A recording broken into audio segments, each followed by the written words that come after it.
J'entends dire que cette proposition de résolution serait inopportune car prématurée. Je crois au contraire que pour celles et ceux qui pleurent les victimes de ce conflit, elle vient trop tard. Rester immobile, c'est laisser le champ libre aux extrémistes qui se nourrissent de la poursuite de la guerre.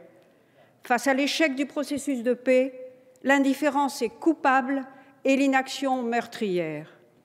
Or, la solution est connue, la reconnaissance mutuelle de deux États vivant côte à côte dans la paix et la sécurité,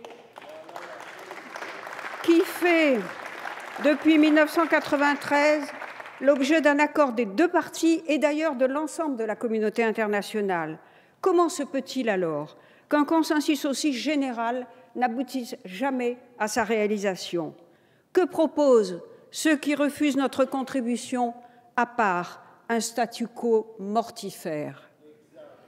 Notre résolution est un message de paix et d'amitié adressé aux deux peuples, israéliens et palestiniens.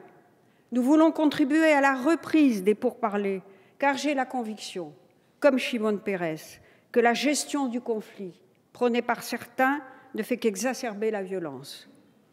L'Européenne que je suis sait aussi que la paix ne s'obtient qu'en suivant le lent et difficile chemin de la négociation. Ce texte émane donc d'une volonté collective que je sais partager sur tous les bancs de cette Assemblée de concourir modestement à l'effort international de paix au Proche-Orient. La France est, comme le disait Mitterrand, comptable de la paix et de la stabilité dans la région. Notre pays a été l'un des premiers et plus fervents défenseurs de l'entrée d'Israël dans la communauté des nations. La France n'a jamais ménagé ses efforts pour que soit universellement admis le droit d'Israël à l'existence et à la sécurité. La reconnaissance mutuelle entre Israël et la Palestine et la reconnaissance par l'ensemble de la communauté internationale du droit à la paix et à la sécurité de ces États est la meilleure garantie d'une paix durable.